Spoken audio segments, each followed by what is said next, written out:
عزت ہے. کھیتوں سے کھلیانوں تک، چولہے سے لو مشینوں تک، جس راہ پہ ہمارا قدم پڑے ہر قدم کے نیچے عظمت ہے.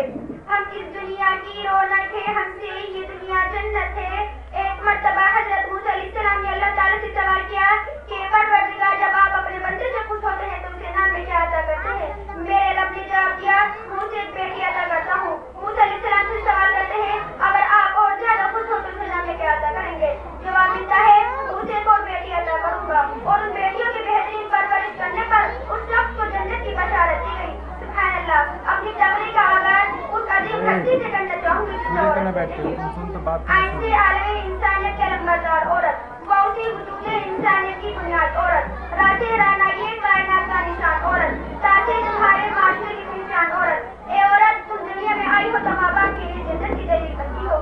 بیوی کی صورت میں خود ادا سے جنتی ہو جاتی ہو، اور جب ماں کا اعلیٰ مقام تک پہنچتی ہو تو جنت کو تمہارے قدموں میں ڈال دیا جاتا ہے. اے عورت، تجھے سلام ہے، بلا شبہ تم ہی معاشرے کی پہچان ہے. تم ہی ہو جو بہترین تربیت سے مرد کو محسن نسخہ اس کا مقام دلواتی ہو، اور وقت پانے پر اس کا دائیں آباد بن کر اس کے شانہ بشانہ چلتی ہو. اے عورت، تجھے سلام ہے، بلا شبہ تم ہی معاشرے کی پہچان ہے. شہداء کے وقت نے انسانی جو تمہیں اٹھا کر جینے کا حق دیا. تم خدیجہ کی جیسی تاجر ہوئی، زینب کی صورت کی پاری تھی تم رفیدہ تھی تم جو طبیبہ بنی، اور صفیہ جو میدان جنگ میں دشمن کے خیمے کھیلتی. اے عورت، تجھے سلام ہے، بلا شبہ تم ہی معاشرے کی پہچان ہے، اور آج بھی ہر میدان جنگ میں اپنے لوہا بنواتی ہو. تم مسیحا بھی ہو، وکالت بھی کرتی مسلم بھی ہو، اور سچ تو یہ ہے کہ ہر زمانے کی تم پریشان ہو.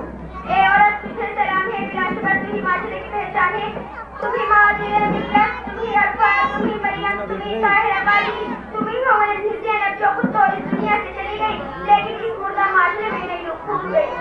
میں اپنی تقریر اس سے بڑی ختم کرنا چاہتی ہوں.